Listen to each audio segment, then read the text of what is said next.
Good day, everyone.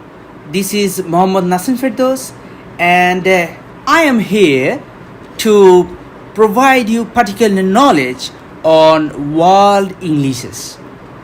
Yes, this is, I think, some of you might consider it as a new one, but I would like to ensure you that this topic, that is world English, is nothing but what we are experiencing at this moment in terms of delivering a language in a language community, especially in South Asian countries, where once we are colonized under British realm, and we would like to explore the aspects and paradigms of world Englishes in this particular slide narration. And here are the sources from where I took the information which are provided in this particular slides, and those are from Janet Holmes as an introduction to social linguistics, and then I used another book from Hans Georg Wolf and Frank Polizhan, that is World Englishes, and another article from Parity Benui, and online source, that is Purdue Online Writing Lab, and definitely I used some other sources as well. But this particular slide has been developed by me, that is Mohammad Nasim Firdaus. Hopefully, if you stick to the end, I believe you will be able to identify and understand what is world Englishes and how world Englishes has spread, and how the people from this particular region or all over the world can be influenced, affected by world Englishes. So let's start with our contents. So here are our contents. Concept of world Englishes. We will start with the definition and understanding of world Englishes. Then we will we'll go through the aspects of world Englishes then, and then we'll be moving to the origin of world Englishes, and after that we will have paradigms of world Englishes, and this particular slide narration will end with the existing examples of world Englishes, especially in this particular region, that is South Asian region. Okay, so that's how we will be going through. So I believe that you need to go step by step. So the first step is to identify and understand what is world Englishes. So whenever we are referring world Englishes, actually it is the differences in the English language that emerged as it is used in various contexts across the world. In another sense, I can tell you that that the way English language is being communicated, I mean the users of English languages are communicating or speaking, maybe speaking, writing, reading, or listening. These ways can be different across the world. The way American express their expression might not be the same the way Bangladeshi people express the expression in English language. And this particular variety has been developed across all over the world. So definitely we can find the differences among those varieties. And according to Holmes, world Englishes and new Englishes, we can say that world Englishes actually this particular term coined by Khosrow, and at the similar position we can have another term, new Englishes, which is almost the same, just two different names. And these world Englishes or new Englishes, whatever we can call them, are almost the same, have been used to emphasize the range of different varieties of English. That means as I already said, that the Englishes are being used differently.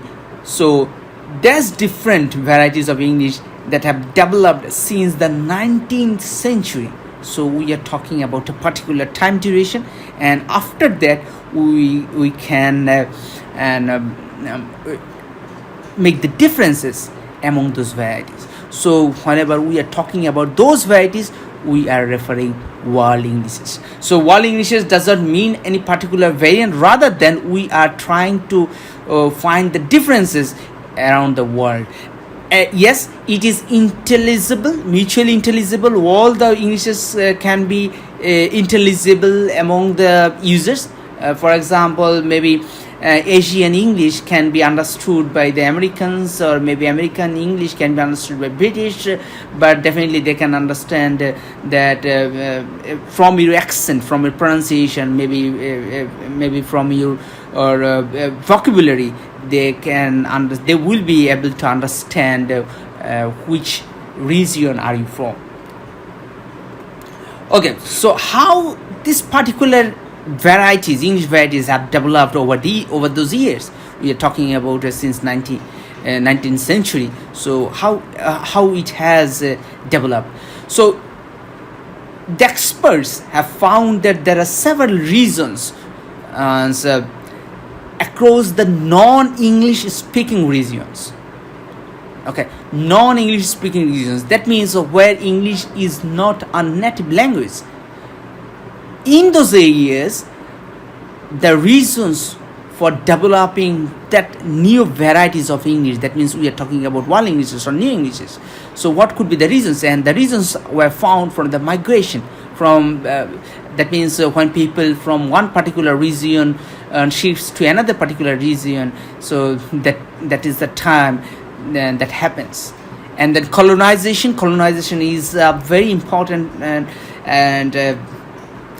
colonization has very important impact on English, on new Englishes, because you know that whenever the British government they actually spread their realm, then all of those parts of this world they colonized.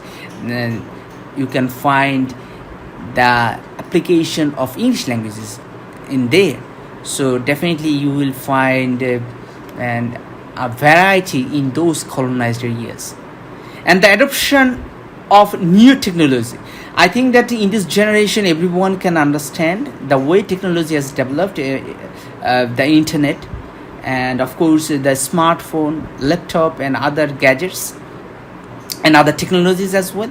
The way people are adopting those things, and all of we know that in general that the language in those technology and in those gadgets are English. So whether we like it or not, we have to adopt in this particular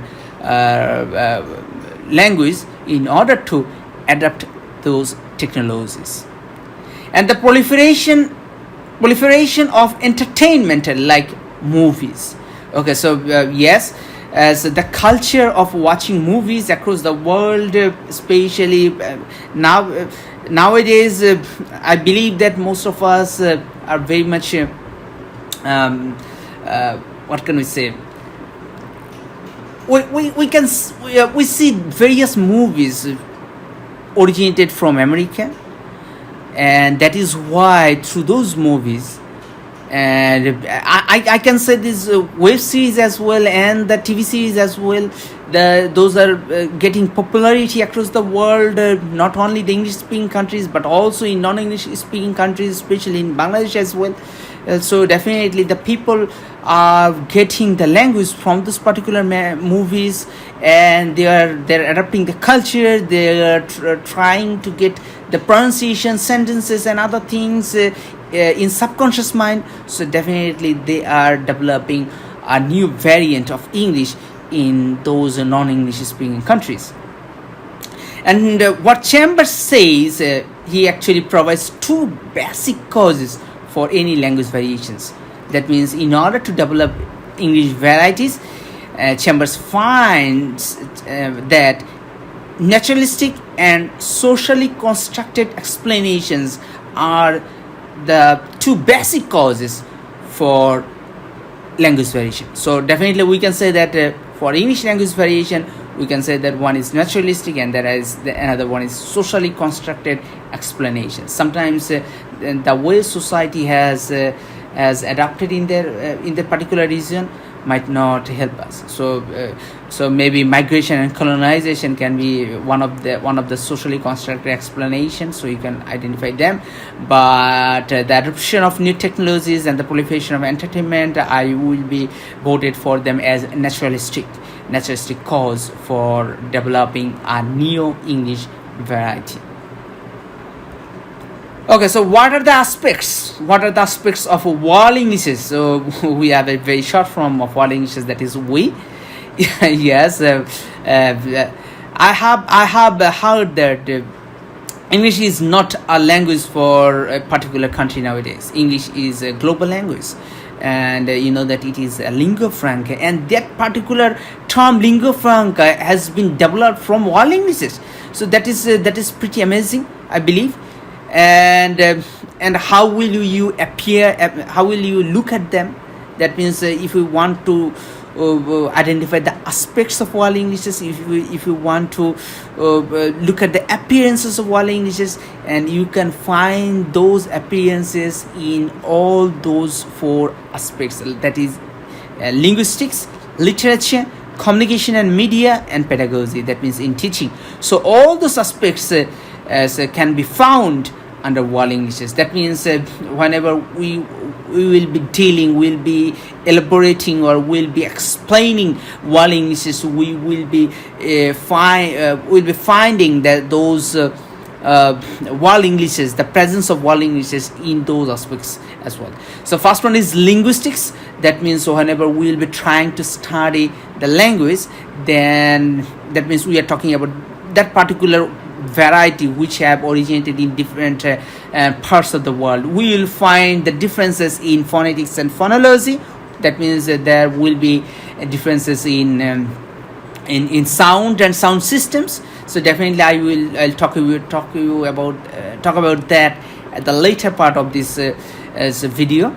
And then we will find the morphology.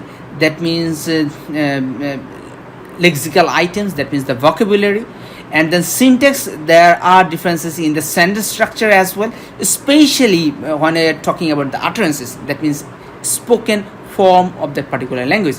And then lexicon, we are talking about that, the vocabulary, that means that the way that means the South Asian people will define a particular object might not be the same the Americans name that particular object as well. I can give you an example. For example, pavement and path, footpath and pavement, and so they're different. And in terms of the regional places, to different places, people use to different lexicon to identify the similar thing. So that particular variety can be found under linguistics. And of course the discourse, the way you are expressing something might not be the same. So definitely we can find this one. And then literature, across the literature, especially the English students, the students who study English literature, they will find the British literature. But you know that the way syllabus has been changing. Now students are getting the other literature as well, like as the American literature. I have found Asian African literature in there. So there are different literature in there. And of course creative writings in English, and the new literature in English. That means the people from maybe South Asian region, they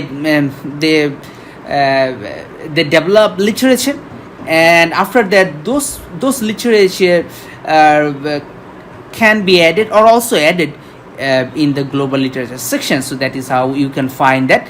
and non-native literature in English as well. So sometimes you can find that non-native, maybe if I develop a literature in English, that the Bangladeshi people are not native speaker of English, so my literature will be counted as non-native literature in English. So across the world, who will be developing the literature and whose first language is not English will be considered as non-native literature in English. And those particular literature, in those particular literature, you will find world Englishes. You will find the differences as of Englishes, especially which is different from the standard variant of English language or the variant which the native speaker uses in their daily communication. And then communication and media, in this particular aspect, you will find that newspapers, radio and television programs, and mass media, the way this particular media use English, you can find the differences in there. And I can give you an example is that the Guardian.com, the global newspaper, you will find that they publish newspapers in terms of region, geographical region, and the languages as well. So you can find UK English, you can find USA English, you can find Australian English in there. So I think that the aspects of world English can be found on this media as well. And last of all, pedagogy, that means how a person learns English in terms of teaching and learning. And you can say that second language varieties of English, so the varieties can be easily identified and that can be easily explorable, and across the world the second language varieties are different, and sometimes local forms are added in those particular non-native regions where English is not first language, as their second language varieties can be different as well. So these aspects can be found, and from these aspects we can found world Englishes. Okay, so this is I consider it very interesting, the origin of world Englishes. And you can see the nice image in here, that is the circle. We can find the three layers of the circle. The first one is the inner circle, and then outer circle, and then expanding circle. And this particular circle, in inner circle, we will find especially those areas where English is a first language or a native language, and they are US and UK. So English is the primary language, and they are and countries in this in the Anglosphere. We can call it as Anglosphere, and the number of people who speaks English language as their first language is only 320 to 380 million. And the outer circle, we are in this particular region, that is India and South Asian region, Singapore, and the number of people who in this middle circle, our outer circle, is 300 to 500 million people.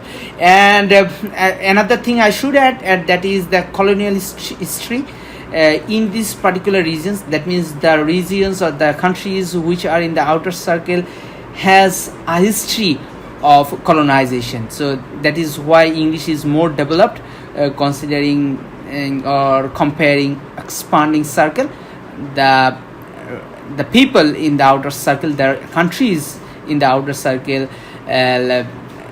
have better exposure of English language than the expanding circle.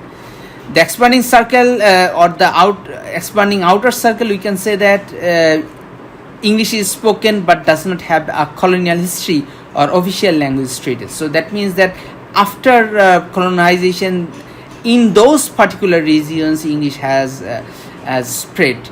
And in China, in Russia, you can say lots of people are using English, and that is how and this happened because of those particular reasons. We have looked at the early slides of this particular video.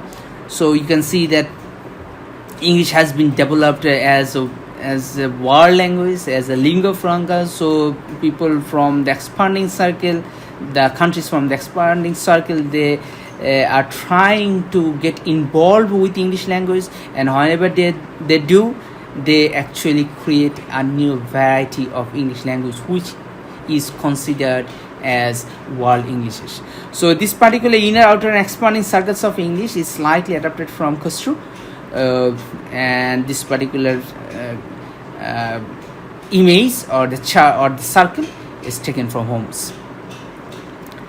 So what are the paradigms of world Englishes? What are the paradigms? We can say that the patterns. Now we understand that which people are using which variety of world Englishes. We now understand from the circles before.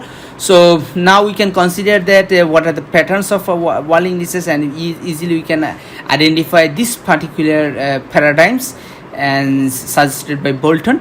And first one is corpus linguistics. So definitely whenever we are looking at the corpuses, we are looking at the written form of language, and across the world we can easily identify the differences. So that is why we can identify the pattern of world Englishes through corpus linguistics. Dialectology and features based approaches. Dialectology comes from the ology of dialect, that means the science of dialect. So whenever we are trying to identify or understand the dialect, so that particular science is referred as dialectology. So comparing different varieties of English, you can easily identify the different variants of English language. And of course the features based approaches, so the approaches which are based on the features how English languages are different from each other, can also be considered as a pattern of world Englishes. And the sociology of language, I believe you know particular item, the sociology of language, which is also known as macro sociolinguistics. So we are talking about we are talking about a society, and under the society we look at the language, how it has connected with the society. So that is sociology of language, and easily we can find that whenever a language comes into a society, the society does different things with particular language. And maybe our English medium version and is a product of the sociology of language. And the Pidgin and Creole studies, yes, as people are moving across the world, and whenever they are moving from that from one's particular native variation to English language countries, so definitely Pidgin and Creole has been evolved. So those studies can also be a paradigm of world Englishes. And applied linguistics, of course, this is a very new term, you know about that. That is whenever we are trying to apply that particular study of languages.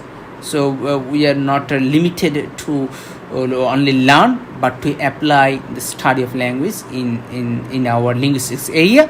So that is also be considered as paradigm of world Englishes. And critical linguistics as well. Whenever you are studying a language critically, especially English language critically, you can find the pattern of world Englishes. And last two one, they're very common. English as an international language, yes. As across the world, we use English as a common language, as an international language. You know, whenever we are roam from one place to another place, we need to communicate, so we use English. And that is how or why English is being introduced as a lingua franca as well, in ELF, lingua franca, that means a common language. So as it has been an international language, people use this particular language, that means English language, as lingua franca. So definitely whenever you hear different varieties of English, you can easily identify the reason as well. And you can easily identify the differences between Singapore English and the Russian English as well. So lots of varieties in there. In Bangla, we can have Banglish, the variant of English in there. Sometimes people call the mix of Bangla and English as Banglish language, but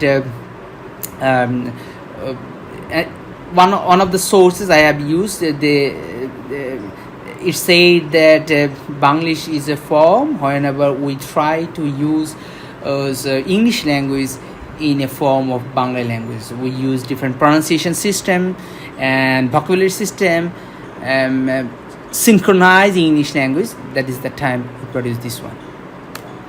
Okay, so here are some examples of wall Englishes, especially in South Asian region. I especially focused on South Asian region because all of you are very much familiar with the differences between an American English and British English. You know there are differences in there, but we are focusing on all Englishes in South Asia. I am focusing on all Englishes in South Asian region, and after the US and UK, South Asia has the largest number of English users, referred by Davis 2005, and that is one of the reasons I introduced here all Englishes in South Asia. The local languages of the region, such as Bengali in Bangladesh, Nepali in Nepal, and Sinhala in Sri Lanka, have an influence on English uses in terms of pronunciation, grammar, and vocabulary. So, local languages of the region, as I said earlier, that in Bangla we can, as that Bengali flavor, in Wall Englishes, and in Nepal we have Nepali flavor in Wall Englishes. In Sri Lanka we have Sinhala flavor in Wall Englishes, and those varieties are influenced from the local varieties. So, English users in here are getting differences in terms of pronunciation, in terms of grammar and vocabulary, and you can see the differences. For example, we use pot, flower, and teacher. So all of the vocabs or all of the sounds, we use ra sound, where ra is pronounced. Yes, ra is pronounced in the sounds, whereas in a native variant you might not find the ra sounds produced or pronounced. And in grammar, W is quotient without inversion of word order. So in English language there is a difference. There is a particular form, but in Bangladesh we can find the differences of word order. That is why he is going there. We particularly use these kinds of English rather than why is he going there. So that particular variant can be found in Bangladesh as well, and of course in South Asian region. And the vocabulary, the numerical terms, lakh, yes, in English we have millions and billions, but in Bangladesh we use lakh, 100,000, that is, and then crore, koti. So these terms are in Bengali form or in Bengali language, but whenever we use English language we include or insert this particular vocabulary in our Englishes. So that creates a different variety in wall Englishes. So what do you think? So have you ever thought about this particular variety in this way? Let me know in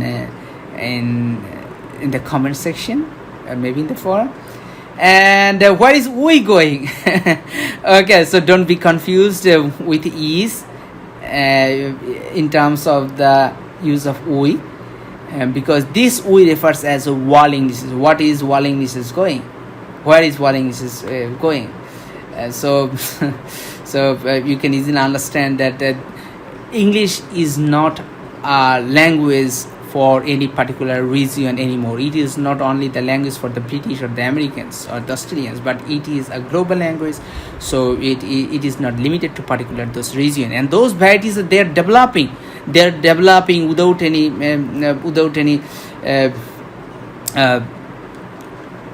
challenges, without thinking that okay, my English is not the standard English, but it is still developing with its own particular form and variable. So here are the references. You can take a pause and look at these references, and you can find these references as well, as I have taken these references to develop these particular slides. So if you have any questions, I strongly believe that you should have questions if you listen very carefully at this one. If you don't have any questions, I would like to suggest you, I would like to recommend you to start from the very beginning. And it might be a challenge for you, it might be boring, but if you want to learn these things, if you want to understand these things, I believe this is very necessary for you. And then whenever you will have question, you know where to raise these questions. So thank you very much for being here, for being present all through those moments in this particular narration. I believe it will help you to understand about world English. Thank you very much.